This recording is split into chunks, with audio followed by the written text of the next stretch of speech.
नमस्कार, आर्या न्यूज देख रहे हैं आप और मैं आपके साथ अलका सिंह। बुलेटिन में आपका स्वागत है। प्रधानमंत्री नरेंद्र मोदी ने शनिवार को कर्नाटक में अपनी पहली चुनावी रैली को संबोधित किया। उनकी पहली रैली बीदर के हुमनाबाद में हुई, जहां पर उन्हें सुनने के लिए बड़ी संख्या में लोग इकट्ठा हुए।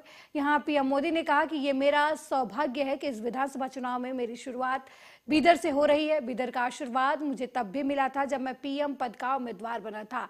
आज इतनी बड़ी संख्या में यहां आकर आपने पूरे देश को ये संदेश दिया है कि इस बार बीजेपी सरकार ये चुनाव कर्नाटक को देश के नंबर 1 राज्य बनाने का चुनाव है। बीदरी 8 की दशकों तक सेवा करने वाले साथी शाह रशीद अहमद कादरी को पद्म पुरस्कार मिला। कांग्रेस की सरकार ने उन्हें सिर्फ हताशा दी थी, निराशा दी थी। भाइयों और बहनों, बीदर एक भारत श्रेष्ठ भारत की तीर्थस्थली है। गोराटा यहां से ज्यादा दूर नहीं है। गोराटा में किसानों के बलिदान को कांग्रेस ने भुला दिया था, सिर्फ इस डर से कि कहीं कांग्रेस का वोट बैंक नाराज ना हो जाए। वहां जो शहीदों का स्मारक पत्थर था, उससे भी जो धूल सफाई का काम, ये भी बीजेपी ने किया। भाइयों, अब तो दर्जनों बलिदानियों को समर्पित शहीद स्मारक वहां बन गया है और तिरंगा शान से लहरा रहा है। साथियों, अस्थिर सरकार, जोड़ तोड़ से बनी सरकार के दुष्परिणाम कर्नाटका ने बहुत भुगते हैं। एक अस्थिर सरकार का फोकस लोगों की सेवा पर नहीं होता है। आपको याद होगा कि कांग्रेस जेडीएस सरकार के मुखिया ने माना था कि वो कांग्रेस की दया पर चल रहे हैं। जेडीएस की जवाबदेही कांग्रेस के प्रति है, कर्नाटका के लोगों के प्रति नहीं है। ये जो उनका सत्ता प्रेम है, ये जो उनका कुर्सी गंवाने का डर है, ये उन्हें आपके लिए कुछ करने नहीं देगा। कांग्रेस के लोग कान खोल करके सुन ले। आपने जब जब जिसको गाली दी है, उन्होंने आपको ऐसी सजा दी है, ऐसी सजा दी है, आप दोबारा खड़े नहीं हो पाए हैं। इस बार कर्नाटका में भी ये गाली का जवाब, इनके सम्मान पर जो चोट पहुंची है, उसका जवाब वोट से दिया जाएगा, वोट से दिया जाएगा। भाइयों बहनों, जब ये लोग मुझे गाली देते हैं, अब इतनी गालियां हो गई, 91, और उनके टॉप मोस्ट नेता देते रहे, कोई ऐसे नहीं, छोटे मोटे कार्यकर्ता नहीं। और तब मैं सोचता हूं कि भाई ये कांग्रेस ऐसी पार्टी है, उसने तो संविधान निर्माता बाबा साहब आंबेडकर को भी ऐसी ऐसी गालियां दी थी, बाबा साहब को भी छोड़ा नहीं था। एक बार खुद बाबा साहब ने सार्वजनिक तौर पर विस्तार से बताया था कि कांग्रेस उन्हें बार बार गालियां देती है। कांग्रेस ने बाबा साहब को क्या क्या नहीं कहा। कांग्रेस बाबा साहब को राक्षस, राष्ट्रद्रोही, दगाबाज दोस्त, आप सुनकर के हैरान हो जाएंगे। उस जमाने में बाबा साहब जैसे महापुरुष को कांग्रेस ने ऐसी ऐसी गालियां दी थी, कितने ही अपमानजनक शब्दों से वो आए दिन बाबा साहब को अपमानित करते थे। आज भी हम लोग देखते हैं कि कांग्रेस कैसे वीर सावरकर जी को गालियां देती रहती है। कांग्रेस ने देश के जिन महान सपूतों को गालियां दी है, बड़े से बड़े महापुरुष उनकी गालियों के शिकार हुए हैं। और जब ये सब मैं देखता हूं तो मुझे लगता है, चलिए कांग्रेस भी मुझे इतना उन लोगों की तरह सम्मान देती है जो उन्होंने बाबा साहब आंबेडकर को दिया, जो उन्होंने वीर सावरकर को दिया, वैसी ही गालियां मोदी को दे रहे हैं। अब बाबा साहब वीर सावरकर की तरह अगर वो मोदी को गाली देते हैं तो मैं तो इसे उपहार मानता हूं। और कांग्रेस गाली देने में समय बर्बाद करती रहेगी, मैं जनता जनार्दन की सेवा में अपने आप को खपाता रहूंगा। दिन रात काम करूंगा, ज्यादा काम करूंगा। आपके आशीर्वाद से सारी गालियां मिट्टी में मिल जाएगी दोस्तों, सारी गालियां मिट्टी में मिल जाएगी। और कांग्रेस वाले लिख करके रखें, आप जितना ज्यादा कीचड़ उछालोगे कमल उतना ही ज्यादा खिलने वाला है। भाइयों बहनों, आपके आशीर्वाद से मुझे कर्नाटका की सेवा करने से रुकना नहीं है, और ज्यादा सेवा करनी है। पूरी दिल्ली को आपकी सेवा के लिए मुझे लगाना है। इस बार फिर एक बार वहीं उद्धव ठाकरे गुट के नेता संजय राउत ने भी पहलवानों के आंदोलन पर अपनी प्रतिक्रिया दी है। उन्होंने कहा कि दिल्ली के जंतर मंतर पर जो पहलवान आंदोलन पर बैठे हैं, ये मामला अब सुप्रीम कोर्ट के हाथ में चला गया है। जो सुप्रीम कोर्ट निर्देश देगा उस पर सरकार को काम करना ही पडेगा। पक्षाच्या लोकांना किंवा बदनामीचा आणि असं म्हणतं की साप हा कर्नाटक निवडणुकीतला विधानसभेच्या प्रचाराचा विषय असू शकतो का? कोण कोणाला साप म्हणते, कोण विषकन्या म्हणते, काय म्हणताय? बेरोजगारी, महागाई, राष्ट्रीय सुरक्षा, पुलवामा या विषयावर जरा प्रचाराला या ना। प्रधानमंत्र्यांना माझी सांगणं आहे भारतीय जनता पक्षाच्या लोकांना। आणि साप हे हिंदुत्वाचं प्रतीक आहे, पूजा करतो आम्ही नागाची आणि सापाची, तर तुम्हाला साप म्हटल्याबद्दल एवढा डंख लागण्याचं कारण नाही, हे स्पष्ट म्हटलं आहे। सर, दिल्ली में जिस तरीके से पहलवान हड़प करने पे और एफआईआर कल रात दर्ज हुई है, पॉक्सो का मामला बात ऐसी है कि दिल्ली के जंतर मंतर पर जो रेसलर्स बैठे हैं आंदोलन के, अब वो मामला सुप्रीम कोर्ट के हाथ में चला गया है। अब सुप्रीम कोर्ट जो निर्देश देगा उसके ऊपर सरकार को काम करना पड़ेगा, इतना मैं कहूँगा। सर, पण इस्लामिक कंट्री, इस्लामिक कंपनी के लिए बाकायदा बारसू में आंदोलन किया। बोले क्या है, देखिए बारसू का मामला अब बहुत बढ़ चुका है। बारसू में जो गांव के वहां के लोग हैं, हजारों की तादाद में आज भी सड़क पर है, आज भी जगह पर बैठे। राष्ट्रीय राजधानी के जंतर मंतर पर बीते 8 दिनों से चल रहे महिला पहलवानों के धरना प्रदर्शन को राजनीतिक रंग लगने लगा है। एक बार एफआईआर दर्ज होने के बाद महिला पहलवान फेडरेशन के अध्यक्ष बृजभूषण शरण की गिरफ्तारी की मांग कर रही हैं। वहीं दूसरी ओर उन्हें जोश भरने के लिए कांग्रेस के राष्ट्रीय महासचिव प्रियंका गांधी खुद जंतर मंतर पहुंची। उनके साथ ही हरियाणा कांग्रेस के नेता और सांसद दीपेंद्र हुड्डा भी जंतर मंतर पहुंचे। पंजाब कांग्रेस के नेता और पूर्व क्रिकेटर नवजोत सिंह सिद्धू पहले ही जंतर मंतर पहुंचने का ऐलान कर चुके हैं। प्रियंका गांधी महिला पहलवानों से मुलाकात करने के बाद कहा कि अब किसी को एफआईआर तक की कॉपी तक नहीं मिली है, अभी तक ये भी नहीं पता चला है कि इस एफआईआर में लिखा क्या है। उन्होंने कहा कि आज जब ये महिला पहलवान सड़क पर बैठी हैं तो कोई सुनने को तैयार नहीं है। उन्होंने सवाल उठाया कि जब एफआईआर दर्ज हो गई तो अब तक पीड़ित पक्ष को इसकी कॉपी क्यों नहीं दी गई।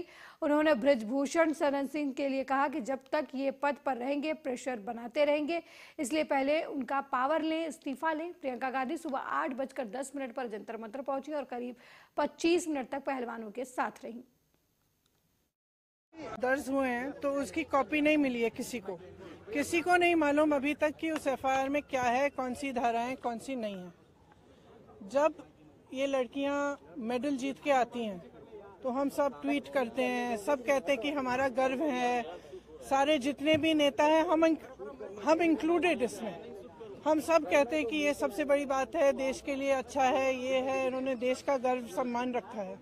और आज जब सड़क पे बैठी हुई हैं, जब कह रही है कि हमारी बात सुन लीजिए, हमारे साथ गलत हुआ है, तो कोई सुनने को तैयार नहीं। मैंने आपसे, आप बार बार यही कह रहे हैं, मैंने आपसे कहा ना अगर एफआईआर दर्ज हुए। वह भारतीय कुश्ती महासंघ के अध्यक्ष बृजभूषण शरण सिंह ने शनिवार को अपने ऊपर लगे आरोपों पर सफाई दी। इसी बीच साक्षी मलिक ने कहा कि बृजभूषण खुद को फेडरेशन चला रहे हैं। साक्षी मलिक प्रियंका गांधी के जंतर मंतर पर पहलवानों से मुलाकात पर भी बोली। आप भी सुनिए उन्होंने क्या कुछ कहा। बात में लड़ी है, ये बार बार हम मेंशन कर रहे हैं, हम किसी पॉलिटिकल पार्टी को सपोर्ट नहीं करते। और एक लास्ट बात मैं मेंशन करना चाहूंगी, यहाँ आके जो भी स्पीच देता है, जो भी एग्रेशन की स्पीच देता है या हमारे धरने को भटकाने की कोशिश कर रहा है, उसका जिम्मेवार वो। वह भारतीय कुश्ती महासंघ के अध्यक्ष बृजभूषण शरण सिंह अपने खिलाफ एफआईआर दर्ज होने के बाद शनिवार को मीडिया के सामने आए और आरोपों को लेकर जवाब दिया। सिंह ने आरोप लगाया कि खिलाड़ी बार बार अपना बयान बदल रहे हैं।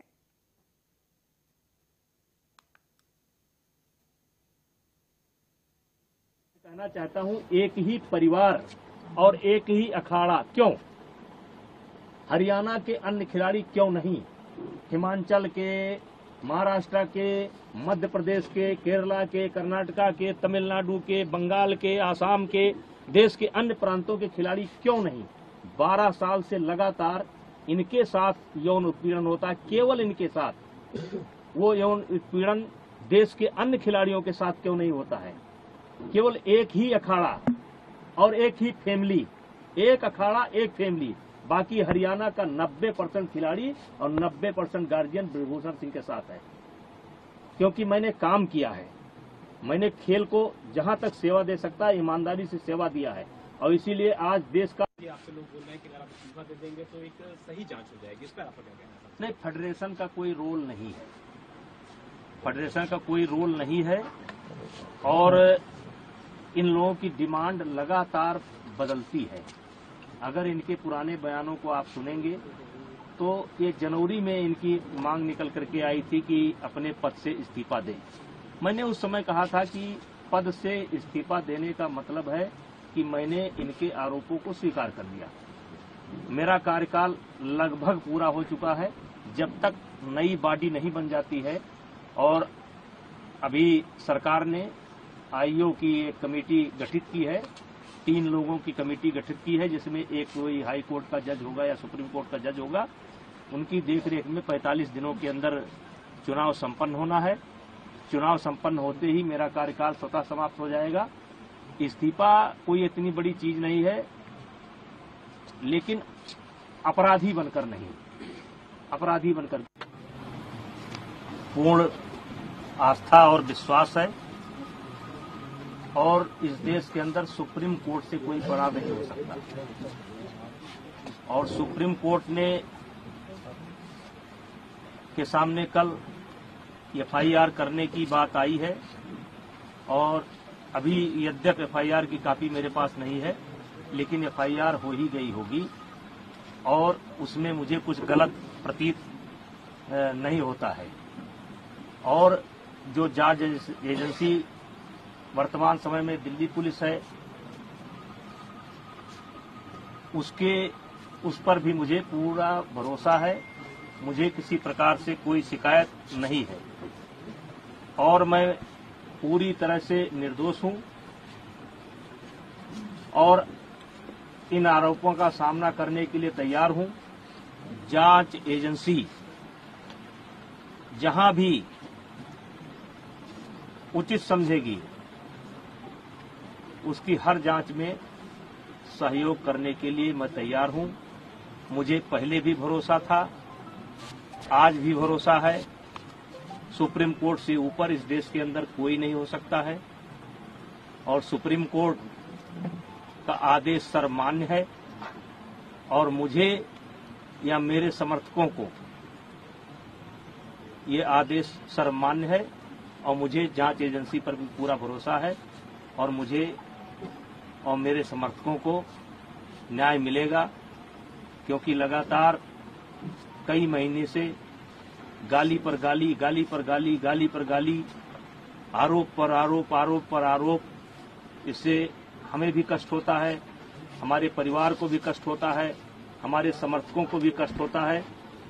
लेकिन हम चाहेंगे कि निष्पक्ष जांच जो सुप्रीम कोर्ट के आदेशानुसार दिल्ली पुलिस कर रही है वो करें और शीघ्र ही मेरा एक शब्द है कि शीघ्र ही जल्द से जल्द ये जांच पूरी करके जो भी कार्रवाई बनती हो उसे करना चाहिए। वहीं लोकसभा चुनाव करीब आते विपक्ष को एकजुट करने की कवायद तेज हो गई है। बिहार के मुख्यमंत्री और जदयू नेता नीतीश कुमार ने खुद इसकी कमान अपने हाथों में ले ली है। यही वजह है कि वो लगातार विपक्ष के सभी बड़े नेताओं से मुलाकात करने के लिए पहुंच रहे हैं।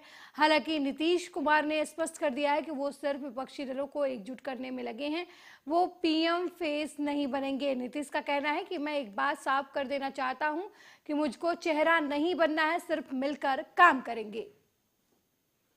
का तो खाली छपवे करता है, इसलिए हम उस सब पर नहीं ध्यान देते हूँ क्या बोलता है। आप अच्छी तरह जानते हैं कि यहाँ पर कहीं कोई घटना होती है तो उन सब चीजों को देखा जाता है और अभी हाल में 2 जगह जो हुआ तो आपको पता है ना कि उन सब जगहों पर कितना ज्यादा कार्रवाई हुई है। एक एक चीज पर होता है और इसके अलावे कहीं पर कोई और घटना होगी तो उस पर हमारे यहाँ पुलिस जो है और एडमिनिस्ट्रेशन पूरे तौर पर सतर्क रहता है और उसी को कहा गया है कि एक एक चीज को देखिए और उसमें अगर कोई भी इसके लिए दोषी पाया जाएगा वो जाएगा, चाहे वो। वहीं मध्य प्रदेश के मुख्यमंत्री शिवराज सिंह चौहान ने कांग्रेस नेताओं पर हमला बोला। सीएम शिवराज ने कहा कि सिद्धारमैया, मल्लिकार्जुन खड़गे और शिव कुमार कर्नाटक के विकास के लिए खतरनाक है। उन्होंने इन तीनों नेताओं को एसएमएस बताया और सीएम शिवराज सिंह चौहान ने कहा कि सिद्धारमैया, मल्लिकार्जुन खड़गे और शिव कुमार कर्नाटक के विकास के लिए खतरनाक हैं। जिस तरीके से एक करप्ट मैसेज मोबाइल को खराब कर देता है, वैसे ही ये एसएमएस कर्नाटक के भविष्य को तबाह कर देंगे, बर्बाद कर देंगे। डबल इंजन की सरकार ही कर्नाटक को बचा सकती है। देश विषकुंभ बन गई है। मोदी जी के बारे में जहर ही फैलाती रहती है। कभी कहते हैं मोदी मौत के सौदागर हैं, कोई कहता है सारे मोदी चोर हैं, कोई कहता है कि मोदी जी सांप है, कोई उनको नीच बोलता है। अब ये सत्ता जाने की छटपटाहट है। मोदी जी के कारण हमारी सत्ता चली गई और वो जो छटपटाहट है, वो जो दर्द और पीड़ा है, वो बौखलाहट में बदल गया है। इसलिए कांग्रेस के विषकुंभ से जहरीले बयान निकल रहे हैं, लेकिन मोदी जी तो जहर पीने वाले, विषपान करने वाले नीलकंठ है। वो जहर पी रहे हैं देश की जनता के लिए, देश के विकास के लिए और दिन और रात देश के विकास में लगे हुए हैं। वहीं रायबरेली में अमृत योजना के तहत पड़ रही सीवर लाइन आम लोगों के लिए जानलेवा साबित हो रही है। सीवर लाइन पड़ने के बाद उस पर बन रही सड़क जगह जगह धंस रही है। ताजा मामला आईटीआई रोड का है, जहां पर सीवर लाइन पड़ने के बाद 1.5 माह पहले बनी सड़क धंसने से टाइल्स लदा ट्रक 3 व्हीलर ऑटो पर पलट गया। गनीमत ये रही कि ऑटो पर सवारियां नहीं बैठी थी। 3 व्हीलर चालक बाल बाल बच गया। अमृत योजना के तहत शहर में सीवर लाइन डाली जा रही है, इससे प्राइवेट एजेंसियां ठेके पर बना रही हैं। आरोप है कि प्राइवेट एजेंसी मानकों को दरकिनार कर काम कर रही है, जिससे आए दिन जगह जगह सड़क धंसने के मामले सामने आ रहे हैं। अरे हम बगल से सर निकल रहे थे और रोड का उसका ट्रैक्टर का पहिया जो है धंस गया। हमारी बगल में गाड़ी थी, पूरी टाली पलट गई। ये रोड गड़बड़ थी। तो ये रोड जर्जर है, अंदर से जर्जर है, रोड गड़बड़ है। गरियाबंद जिले के देवभोग मुख्यालय में गांधी चौक में स्थित स्वतंत्रता संग्राम सेनानी पंडित शर्मा श्याम शंकर मूर्ति के सामने छत्तीसगढ़ के दंतेवाड़ा में शहीद हुए जवानों को कांग्रेसियों ने श्रद्धांजलि अर्पित की। इस दौरान स्थानीय लोग भी इकट्ठा हुए और 2 मिनट का मौन रखकर शहीद जवानों को श्रद्धांजलि दी। आत्मा को शांति प्रदान करने के लिए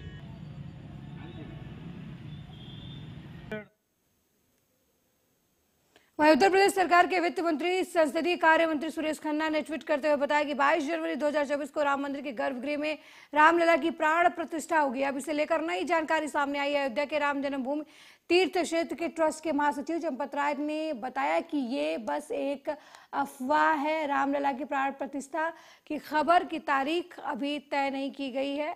उन्होंने कहा कि ये मीडिया की तरफ से फैलाया हुआ अफवाह है, द्वारा फैलाई गई अफवाह है।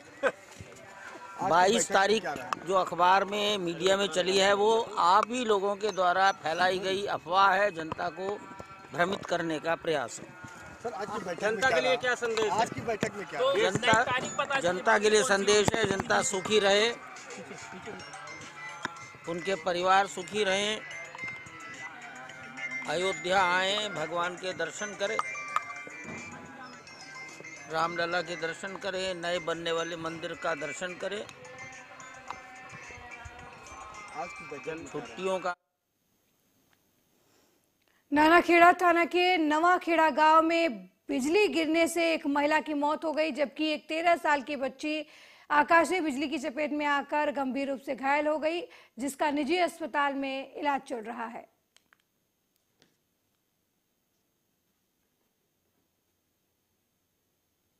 वहीं रेवाड़ी शहर में दिन दहाड़े एक बदमाश फिल्मी स्टाइल में ज्वेलर्स के शोरूम में घुसा और अंदर बंदूक के दम पर 80,000 रुपए कैश और 600 ग्राम सोना लूटकर मौके से फरार हो गया।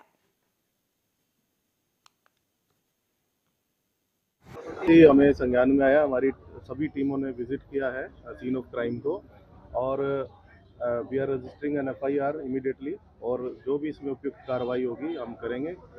कुछ CCTV फुटेजेस आई हैं और वी आर वर्किंग ऑन दो CCTV फुटेजेस। तो हमारी जो CIA जो टीम्स हैं वो हमने इस पे लगा दी हैं और वेरी सुन हम आपको रिजल्ट्स देंगे। क्या घटना है सर, किस तरह से वारदात को अंजाम दिया? हमें शिकायत मिली है कि एक व्यापारी हैं, उनके जो प्रतिष्ठान है उस पर ये व्यक्ति आया है और उसने ये दतिया के सेवड़ा जेल की जेलर मंजू कुजरू के पति का अब CCTV फुटेज सामने आया है, जिसमें जेलर पर बेरोक-टोक जेल में घूमने और लोगों से वसूली करने का आरोप जेल कर्मियों की तरफ से लगाया गया है। इस मामले में जेल कर्मियों ने जेल मंत्री को पत्र लिख शिकायत की है।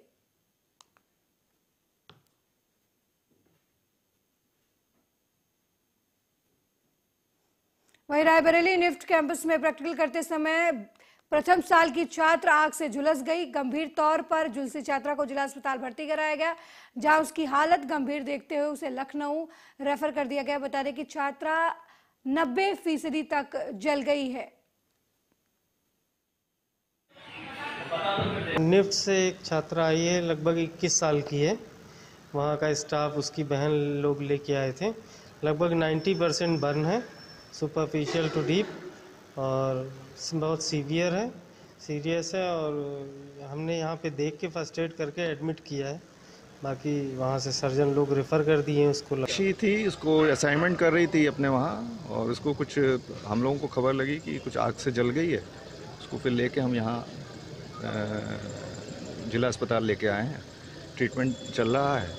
साथ में पैरेलली हमने पुलिस को भी इन्फॉर्म कर दिया था ताकि कोई बात हो तो कोई जांच हो जाए। तो क्या नाम है उसका, कहाँ के रहने वाले? साक्षी है, बांदा से है। पेरेंट्स को भी इन्फॉर्म कर दिया, वो आ गए। उसकी बहन भी है उनके साथ। गाजियाबाद के लोनी में बसपा प्रत्याशी महरीन अली के पति असद अली ने चुनाव को लेकर बैठक की, जिसमें पूर्व राज्य मंत्री दयाराम सेन सहित वार्ड के प्रत्याशियों सहित सैकड़ों कार्यकर्ताओं ने हिस्सा लिया। इस दौरान उन्होंने आरोप लगाया कि बीजेपी के मेयर ने लोनी में कोई विकास काम नहीं किया। देखिए 10 साल में घोटाले ही हुए हैं और प्रत्याशी को जो भाजपा का था पहले जो आरएलडी का हो गया है, तो बीजेपी के विधायक तो कह रहे हैं कि 4 इंजन की सरकार होने वाली लोनी में अच्छा विकास होगा। हाँ बिल्कुल, 6 इंजन की सरकार के बाद ये नहीं कुछ कर पाए तो क्या कर पाएंगे। सेंटर में ये हैं, यूपी में ये हैं, जब कुछ कर नहीं पाए तो 6 इंजन की सरकार क्या करेगी। विधायक जी ने क्या करा है, देखो आप बताओ, लोनी के विकास के नाम पर क्या हुआ। विधायक है, चेयरमैन ने किसी ने कुछ किया है क्या, बताइए। आपका चुनाव कार्ड क्या होगा, आप चुनाव लड़े? देखिए सबसे बड़ी बात तो है हमारे यहाँ स्कूल की कमी है। सबसे दूसरी बात, एक बारात घर हम चाह रहे हैं कि लोनी। मेरे साथ इस बुलेटिन में फिलहाल इतना ही। देश दुनिया की तमाम खबरों को देखने के लिए देखते रहिए आर्या न्यूज़। नमस्कार।